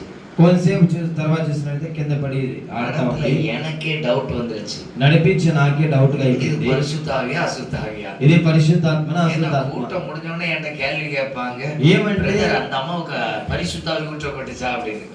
ప్రార్థన అయిపోయిన వెంటనే నా దగ్గర అడతారు, ఏం బ్రదర్ పరిశుద్ధాత్మ నింపబడింది అని ஏன்னா అడుగుతారు. அது எனக்கே குழப்பம் வந்துட்டு. నాకే అర్థం కావటం లేదు. முதல்ல நல்லா கை தட்டிச்சு, ఫస్ట్ గట్టిగా அப்புறம் చేయి. இடத்துல கடிகாரம் உள்ள சுத்த விட்ட மாதிரி உருண்டு தள்ளிருச்சு. తర్వాత అంతా తిరిగింది. அப்ப கவனிங்க, గమనించండి, அந்த அம்மாட்ட சில குறைகள் உண்டு. ఆమె దగ్గర కొన్ని కొరత లోపాలు ఉన్నాయి. எதை வைத்து கண்டுபிடிச்சேன் அப்படின்னா, ఇదేని పెట్టి కనిపెట్టానంటే, அந்த அம்மா ஜெபம் பண்ணி முடிச்சு பரிசுத்தாவில நிரப்பப்பட்டா ஒரு ஆளுக்கு எப்படி இருக்கும் தெரியுமா? ఆమె ప్రార్థన చేసినప్పుడు పరిశుద్ధ నింపబడితే ఎలా ఉంటుంది తెలుసా? அவங்க முகத்துல ஒரு சந்தோஷம் இருக்கும். அல்லேலூயா. హల్లెలూయా, ఒక సంతోషం அதே ఉంటుంది. அசுத்தாவி அலக்கழிச்சு ஒரு ஆளை வச்சிருந்தா முகம் டல்லா இருக்கும். అదే అశుద్ధాత్మతో నింపబడి ఆడినారంటే వాళ్ళ మొహం அவங்களுக்கு దండగా அந்த ఉంటుంది. மகிழ்ச்சி இருக்காது. వాళ్ళ సంతోషం, சரீரம் டயர்டா இருக்கும். శరీరం టైర్నెస్ తో ఉంటుంది. ஆவியானவர் நிரப்பப்பட்ட அவங்களுக்கு முடிஞ்ச உடனே அந்த எல்லை இல்லாத சந்தோஷம் அவங்க முகத்துல దేవుని యొక్క ఆత్మ నింపబడ్డారంటే వారికి ఎక్కలేని ఒక సంతోషం అనేది ఉంటుంది. அதுலதான் அதை கவனிச்சேன். దాని ద్వారా గమనించాను. அப்ப நல்லா கவனிங்க, గమనించండి, நம்ம நிரப்பப்பட்ட வாழ்க்கை நம்ம வாழ்க்கையில இருக்கணும். మనం నింపబడేటువంటి జీవితం మనకు ఉండాలి. அந்த நிரப்பப்பட இயேசு பேசிட்டே இருப்பாரு. మనం నింపబడంగా దేవుడు మనతో நிறைய మాట్లాడుతాడు. பேசுவாரு, చాలా మాట్లాడతాడు, நிறைய இடைவிடுவாரு. చాలా మంది அவர் చేస్తారు. சொல்லி தர காரியங்கள்லாம் ரொம்ப ஆசீர்வாதமா ఆయన இருக்கும். చెప్పే మాటలన్నీ చాలా ఆశీర్వాదకరంగా ఉంటాయి. நான் ஆரம்ப நாட்கள்ல ప్రారంభ దినాలలో எனக்கு ஒண்ணுமே இருக்காது, ఏమీ ఉండదు, ஊழியமே இருக்காது. సేవే ఉండదు. சொல்ல போனா வாரத்துல சண்டே மட்டும் சின்ன பிள்ளைகள் ஊழியம் இருக்கும். చెప్పాలంటే వారంలో సండే మాత్రం చిన్నపిల్లల సేవ ఉంటుంది. அதுக்கப்புறம் ஒண்ணுமே இருக்காது. ఆ తర్వాత ఏమీ எல்லா ఉండదు. நாளும் வீட்டுல சும்மா தான் கிடப்பேன். అన్ని రోజులు ఇంట్లో గుమ్మన ஆனா ఉంటాను. டெய்லி தேசத்துக்காக ஜெபம் பண்ணுவேன். అయితే రోజు దేశం కొరకు அந்த ప్రార్థన ஜெபம் చేస్తాను. முடிஞ்ச உடனே ஆண்டவர் பேசுவார். ఆ ప్రార్థన అయిపోయిన వెంటనే దేవుడు మాట్లాడతాడు. நிறைய காரியங்களை பேசுவார். చాలా విషయాలు మాట్లాడతాడు. ரொம்ப மகிழ்ச்சியா இருக்கும். చాలా సంతోషంగా அடுத்தடுத்து என்ன செய்ய போறேங்கிறத பேசுவார். నెక్స్ట్ దేవుడు ఏం చేయబోతున్నా இன்னும் మాట్లాడతాడు. 2 வருஷம் கழிச்சு என்ன நடத்த போறேங்கிறத 2 பேசுவார். సంవత్సరాల తర్వాత ఇదేం జరగబోతుంది దేవుడు அதனால చెప్తాడు. எனக்குள்ள மகிழ்ச்சி இருந்துகிட்டே இருக்கும். ఆ సంతోషం వస్తూనే ఉంటుంది. சாப்பாட்டுக்கு வழி இல்லாட்டாலும் கவலை இருக்கவே செய்யாது. తినేదానికి ఆహారం లేకపోయినా కూడా ఏ ఇబ్బంది ఉండదు. இப்ப நம்மள கவனிங்க, మనల్ని చూడండి, நம்மகிட்ட இயேசு எவ்வளவு பேசுகிறார், దేవుడు మనతో ఏం మాట్లాడుతున్నాడు, எவ்வளவு இடைபடுகிறார். ఎంతగా దగ్గర అవుతున్నాడు. அப்ப உங்ககிட்ட கர்த்தர் இடைப்பட்டா దేవుడు అంతగా మీ దగ్గర மகிழ்ச்சிக்கு குறைவே இருக்காது. సంతోషానికి కొరతే ఉండదు. அப்ப நீங்க இன்னும் ஜெபம் பண்ணுங்க. ఇంకా మీరు ప్రార్థించండి. 3 வித ஜெபத்தை பார்த்திருக்கிறோம். 3 రకాలైన ప్రార్థన చూస్తాము. மோசேயின் ஜெபம், మోషే యొక్క ప్రార్థన, யோசுவாவின் ஜெபம், యెహోషువ ప్రార్థన, 3 நாள் எஸ்தரின் ஜெபம். 3 రోజులు ఎస్తేరు యొక్క ప్రార్థన. அப்ப இப்படி நம்ம கிட்ட ஜெபம் வரணும். ఇటువంటి ప్రార్థన మనలో ఉండాలి. ஜெபம் நிறைய மாற்றத்தை கொண்டு வரும். ప్రార్థన అనేక రకాలుగా మార్పులు తీసుకొస్తుంది. அதனால உங்களை உற்சாகப்படுத்திக் கொள்ளுங்க. అందువల్ల మిమ్మల్ని మీరు ఉత్సాహపరచుకోండి. நம்ம ஜெபம் பண்ண போறோம். ఇప్పుడు మనం ప్రార్థన చేయబోతున్నాం. ஆண்டவர் சில காரியங்களை உங்களோட பேச போகிறார். దేవుడు కొన్ని విషయాలు మీతో మాట్లాడబోతున్నాడు. இன்னைக்கு ஆண்டவர் சொன்ன வார்த்தை, ఈ దినాన్ని దేవుడు చెప్పిన మాట, கவலைப்படாதீங்க, చింతించద్దండి, நீங்க கவலைப்படாதீங்க. చింతించద్దండి. கவலைப்படுறதுனால மாற்றம் நடக்காது. చింతించడం వల్ల ఎటువంటి మార్పు కలగదు. இயேசு உங்களுக்கு அற்புதத்தை செய்யும்படியாய் வந்திருக்கிறார். యేసు మీకు అద్భుతం చేసేటట్లుగా వచ్చి ఉన్నాడు. எல்லாரும் அப்படியே கண்களை అందరూ மூடிக்கொண்டு, అలాగే కళ్ళు మూసుకోనండి. இயேசுவே எங்களோடு பேசும், దేవా నాతో என்னோடு మాట్లాడండి, இடைபடுங்க இயேசப்பா. నాతో సహా నాకు உங்க కూడా ఉండండి. நன்மையினால நிரப்புங்க. మీ మేలు చేత உங்க నింపండి, அற்புதங்களை வெளிப்படுத்துங்க. అద్భుతాలను உங்க తెలియపరచండి, அதிசயங்களை வெளிப்படுத்துங்க. అతిశయ కార్యాలు நீங்க తెలియపరచండి, ஆசீர்வதிங்க. మీరు ஒவ்வொரு ఆశీర్వదించండి. பிள்ளைகளும் கேளுங்க, ఒక్కొక్కరు అడగండి, என்னை பலப்படுத்தணும், నన్ను బలపరచండి, నన్ను ஆசீர்வதிக்கணும், ఆశీర్వదించండి, தயவுள்ள கரங்கள் என்னை நடத்தணும், మీ దయగలిగిన హస్తాలను என்னை నడిపించాలి, ஆசீர்வதிக்க ஒப்பு கொடுக்கிறேன். నన్ను ఆశీర్వదించడానికి என்னோடு అప్పగించుకుంటున్నాను. பேசுங்க இயேசப்பா. నాతో మాట్లాడండి இந்த ప్రభువా. இடத்துல இயேசு கடந்து வந்திருக்கிறார். ఈ సమయంలో இந்த యేసు இடத்துல వచ్చి இயேசு பேசும்படியாய் வந்திருக்கிறார். యేసు మాట్లాడక వచ్చి ఉన్నాడు. ஆண்டவர் உங்களோடு பேச விரும்புகிற காரியங்கள், దేవుడు మీతో మాట్లాడి நான் உனக்கு ఇష్టపడుతున్న நிறைய కార్యాలు, நன்மைகளை வைத்திருக்கிறேன். నేను మీకు అనేక మేలులు పెట్టి ఉన్నాను. மறுபடியும் சோர்ந்து போகிறது నువ్వు என்ன? మరలా సోర్చిపోవద్దు. இயேசு அழைத்திருக்கிறார் என்கிறத விசுவாசிக்கீங்கல்ல? దేవుడు పిలిచిన నమ్ముతున్నావు కదా, அவர் நிச்சயமா அற்புதம் செய்வார். నిశ్చయంగా అద్భుతాన్ని அவர் చేస్తాడు, நன்மையானதை செய்வார். మేలుకరమైనది చేస్తాను. பெரிய திட்டத்தை வைத்திருக்கிறார். గొప్ప చిత్తాన్ని పెట్టి ఉన్నాడు. அவருடைய திட்டம் உங்க நடுவுல நிறைவேறும். ఆయన యొక్క చిత్తం మీ మధ్యలో నెరవేరుతుంది. கவலைக்கு இடம் கொடுக்காதீங்க, చింతకు స్థలం ఇవ్వద్దండి, சோர்ந்து போகாதீங்க. సోలిపోవద్దండి. அவர் உங்க நடுவுல இருக்கிறாரு. ఆయన మీ మధ్యలో இயேசு ఉన్నాడు. உங்களுடைய தகப்பன் அல்லவா? ఆయన నీ యొక్క తండ్రి இயேசு కాదా? உங்களுக்கு இரக்கத்தை காண்பிக்கிறவர் ఆయన அல்லவா? నీకు కృప చూపుతున్న దేవుడు కాదా? இயேசுவை நோக்கி கூப்பிடுங்க. ఆయన్ను పిలిచి అడగండి. நான் எவ்வளவு நாள் அழுதுகிட்டு இருக்க போறேன், నేను ఎన్ని రోజులు అడిచి எவ்வளவு ఏడ్చేది, நாள் பாரப்பட போறேன் ஏசப்பா? ఎన్ని రోజులు బాధపడేది என் ప్రభు. சூழ்நிலை யாரும் புரிந்து கொள்ளல. నన్ను ఎవరు అర్థం చేసుకోలేదు. எல்லா இடத்துலயும் கண்ணீரோட இருக்கிறேன். అన్ని సమయాల్లో అన్ని కన్నీరుతో ఉన్నాను. எனக்கு ஒரு விஷயம் இரக்கத்தை காண்பீங்க. నాకు ఒక విషయంలో సహాయం எனக்கு చేయండి. உங்க தயவு வெளிப்படணும். నాకు మీ దయ కావాలి. என்னை ஆசீர்வதிங்க ஏசப்பா. నన్ను ఆశీర్వదించండి ప్రభు. என்னால முடியல ஆண்டவரே, నా వల్ల కాలేదు ప్రభు. போதும் கர்த்தாவே. చాలు ప్రభు. எனக்கு இவ்வளவு வேதனை இருக்கு ஏசப்பா. నాకు ఎంతో వేదన ఉంది ప్రభు. இவ்வளவு பாரத்துக்குள்ள இருக்கிறேன். ఎంతో బాధ ఉంది నాయన. இயேசு கிட்ட சொல்லுங்க, యేసు దగ్గర என்னால చెప్పండి. முடியல ஏசப்பா. నా వల్ల కావట్లేదు ప్రభు. எப்படி ஜெபம் பண்ணணும் அதையாவது எனக்கு இன்னும் சொல்லிதாங்க. ఎంత ప్రార్థన కేమిదిగా కావట్లేదు ప్రభు. சில வேளைகள்ல ரொம்ப கஷ்டமா இருக்கு. చాలా సమయంలో చాలా కష్టంగా ఉంది ప్రభు. என்ன பண்ணணும்னு எனக்கு தெரியல. ఏం చేయాలో కూడా అర్థం కావట్లేదు ప్రభు. இந்த இயேசு வேண்டான்னு கூட மனசு சொல்லுது ఈ ஆண்டவரே. దేవుడే వద్దనేటట్టుగా మనసు చెప్తా ఉంది ప్రభు. ஆனா நீங்க என்ன நேசிக்கிறதுனால இன்னும் என் மேல அன்பு காட்டுறீங்க. అయినా మీరు నన్ను ప్రేమిస్తున్నారు కాబట్టి ఇంకా నా మీద ప్రేమ చూపిస్తున్నారు. எனக்கு உங்க இரக்கத்தை வெளிப்படுத்துங்க మీ ஏசப்பா. యొక్క కృప నా కొరకు వెలియపరచండి ప్రభు. என் வீட்டுல என்னால சரியா ஜெபம் பண்ண முடியல. మా ఇంట్లో సరిగా ప్రార్థన రావట్లేదు. ரொம்ப தளர்ந்து போய் இருக்கிறேன். చాలా సోలిపోయినాను. எனக்கு கிருபை பாராட்டுங்க. నాకు కృపను అనుగ్రహించండి. வெளியெல்லாம் தெரியாதே ஏசப்பா. బయటంతా తెలియదు ప్రభు. உண்மையிலேயே நான் ரொம்ப அழுறேன் ஏசப்பா. చాలా ఏడ్చాను ప్రభు. என் மனசு அவ்வளவு வருத்தத்துல இருக்குது. నా మనసు అంతగా వర్తంలో ఉంది ప్రభు. சில வேளைகள்ல தோணுது, ఈ పరిస్థితి అనుకుంటున్నాను, ஏன் இருக்கிறோம் இன்னும்? ఏమి ఇంకా బతికే ఉన్నాము. ஆண்டவர் உங்க மேல இறக்க வச்சிருக்கிறார். దేవుడు మీ మీద కృప కలిగి ఉన్నాడు. அவர் இன்னைக்கு உங்க நடுவுல தேடி வந்திருக்கிறார். ఆయన మా మధ్యలో వెతికి వచ్చి ఉన్నాడు. எங்கதான் இருக்கிறார் இயேசு? ఎక్కడున్నాడు యేసు? அவர் உங்களோட பேச சொன்ன வார்த்தை அதுதான். ఆయన మీతో చెప్పిన మాట అదే. கவலைப்படாதீங்க. చింతించొద్దండి. யாரெல்லாம் உங்களை இழிவா பேசுறாங்களோ, ఎవరైతే మీకు ఇదిగా మాట్లాడుతున్నారు, சிலருடைய பார்வையே உங்களை துக்கப்படுத்துதில்ல, కొంతమంది యొక్క చూపు కూడా మేము దుఃఖపరుస్తుంది కదా, சிலருடைய வார்த்தை உங்களை இருதயத்தை வேதனைப்படுத்துதில்ல, కొంతమంది మాట్లాడగల నీ హృదయం బాధపడుతుంది కదా, யாராவது உங்களை அழாதீங்கன்னு தேற்ற கூட ஆள் இல்லைல்ல. ఎవరైనా కనీసం ఏడవద్దని చెప్తున్నారా? ஆண்டவர் உங்களை நேசிக்கிறார். ప్రభువుని మీరు ప్రేమిస్తున్నారు. இயேசுக்கு உங்களை ரொம்ப பிடிக்கும். యేసుకు మీరంటే చాలా ఇష్టం. இயேசுக்கு உங்களை ரொம்ப பிடிக்கும். యేసుకు మీరంటే చాలా ఇష్టం. ஆண்டவரை நோக்கி கூப்பிடுங்க. ప్రభువుని చూసి అడగండి, எனக்கு உதவி செய்யுங்க ஏசப்பா. సహాయం చేయండి ప్రభు. என்னால இந்த பிரச்சனையை மேற்கொள்ள முடியல ஆண்டவரே. అవన్నీ సమస్యలు మేల్కోవడానికి எனக்கு உங்க కావాలి உதவி வேணும் ஏசப்பா. ప్రభువా.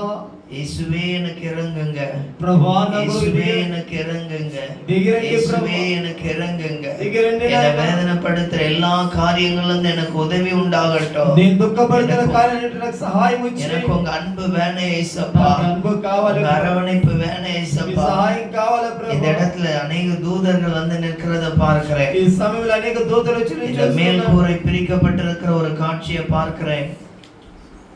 இந்த மேல்கூரை பிரித்திருக்கிறத பார்க்கிறேன். ఇక పైన ఉంటుంది దాన్ని తెరపబడని చూస్తున్నాను. வானத்திலிருந்து ஒரு பெரிய எக்காலம் ஊதப்படுகிறது. ఆకాశంలో ఒక ఎక్కల ఊదబడుతున్నది. ஆண்டவர் சொல்லுகிறார், இந்த வருடத்துக்குள்ள உனக்கு நன்மை உண்டாகும், ఈ సంవత్సరంలో నీకు మేలు சில చేస్తాను, நன்மைகளை காண்பாய். నీ మేలుని చూస్తున్నాను. நீ இப்ப எப்போதும் வாடின நிலையில இருக்கிற, ఎప్పుడు వాడిపోయిన స్థితిలో నువ్వు ఉన్నావు, எப்போதும் துக்கத்தோட இருக்கிற, ఎప్పుడు దుఃఖంతో ఉన్నావు, அதை நான் விரும்பல. అది నేను ఇష్టపడటం లేదు. சீக்கிரம் உனக்கு நன்மை செய்வேன், నిశ్చయంగా నేను మేలు చేస్తాను, நான் உன் மேல இரக்கத்தை வெளிப்படுத்துவேன். నీ మీద ప్రేమను நீ చూపిస్తున్నాను. ஜெபத்தில் அதிகமாய் தரித்திரு. నువ్వు ప్రార్థన అధికంగా వెయిట్ చేయి. மோசேயை போல உங்க ஜெபம் பலனடையட்டும். మోషేలాగా మీ ప్రార్థన బలం పొందేటట్టు யோசுவாவை போல நீங்க மன்றாட ஆயத்தப்படுங்க. యెహోషువను దేవుని సన్నిధిలో పెనుగలాడు. ஆண்டவர் உங்களுக்கு இரக்கத்தை காண்பிக்கிறார். దేవుడు మీకు ప్రేమను చూపించేవాడు. நிறைய துக்கத்தை சந்திக்கிறீங்களா? చాలా దుఃఖాన్ని ఎదురు చూస్తున్నారా? எல்லாத்துலயும் வெறுத்து போயிட்டீங்களா? అన్నిట్లో మీరు ఇదే అవుతున్నారా? ஆண்டவர் சொல்லுகிற வார்த்தை இதுதான், దేవుడు చెప్తున్న మాట ఇదే. நான் உனக்கு ஒரு மேன்மையை வைத்திருக்கிறேன். నేను నీకు గొప్ప కార్యం நீ చేస్తాను. ஓடினால் அந்த காரியம் மெதுவாய் நடக்கும். నువ్వు పరిగెత్తిన ఆ కార్యం என் சமூகத்தில் இருக்கும் பொழுது அது பெரிதாய் விளங்க பண்ணுவேன். నా సముఖంలో ఉన్నప్పుడు ఆ కార్యాన్ని గొప్పగా చేస్తాను. எனக்கு ఇறங்குங்க ஏசப்பா. కొరకు దిగిరండి ప్రభువా. ஏன் எனக்கு மட்டும் இப்படி వச்சிருக்கிறீங்க? ఏం నాకు మాత్రం ఇలాగ పెట్టి ఉన్నారు? எனக்கு மட்டும் ஏன் இப்படி நன்மையை தராம வச்சிருக்கிறீங்க? నాకు మాత్రం ఏం మేలు நான் చేయకుండా எவ்வளவு நாள் கவலையோட இருக்க போறேன்? ఎన్ని దినాలు కలవరంతో కూడి ఉన్నాను. அப்படி நீங்க கலங்கிட்டு இருக்கீங்கல்ல, అలాగంతా మీరు కలవరపడి ఉన్నారు కదా. ஆண்டவர்ட்ட ஒரு 5 நிமிஷம் உங்க கவலைகளை ஒப்பு கொடுத்து சொல்லுங்க. 5 నిమిషాలు మీ యొక్క కలవరాన్ని దేవునికి అప్పగించు.